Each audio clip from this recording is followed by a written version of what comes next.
ఈరోజు సగ్గుబియ్యం ఉప్మాని ప్రిపేర్ చేసుకుందాం. చాలా సాఫ్ట్గా చాలా టేస్టీగా ఉంటుంది. ఇప్పుడు ఒక హాఫ్ కప్పు సగ్గుబియ్యం తీసుకొని ఒక బౌల్లో వేసుకొని 2 సార్లు వాటర్తో శుభ్రంగా కడిగి వాటర్ పోసి నానబెట్టుకోవాలండి.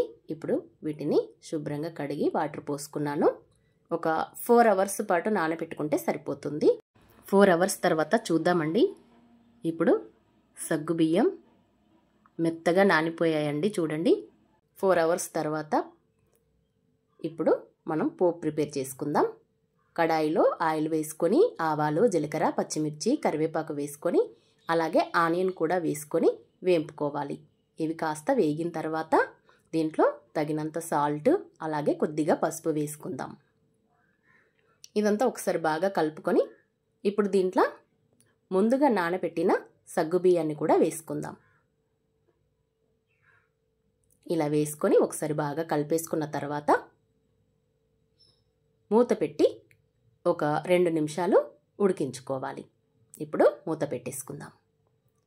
2 మినిట్స్ తర్వాత మూత తీసి ఇప్పుడు ముందుగా వేంపి పల్లీలని పౌడర్ చేసి పెట్టుకున్నానండి బరకగా. అది వేసి బాగా కలుపుకోవాలి. అది వేస్తే చాలా టేస్టీగా ఉంటుందన్నమాట. చివరగా కొత్తిమీర వేసుకొని ఒకసారి బాగా కలుపుకుంటే మన సగ్గుబియ్యం ఉప్మా రెడీ అయిపోయినట్టేనండి. చాలా సాఫ్ట్గా చాలా టేస్టీగా ఉంటుంది సగ్గుబియ్యం ఉప్మా. చివరగా నిమ్మరసం పిండుకుంటే మరింత టేస్టీగా ఉంటుందండి. ఈ వీడియో కనుక మీకు నచ్చినట్టయితే లైక్ చేయండి, షేర్ చేయండి, సబ్స్క్రైబ్ కూడా చేసుకోండి. మరొక వీడియోతో మళ్ళీ కలుసుకుందామండి. Thank you for watching.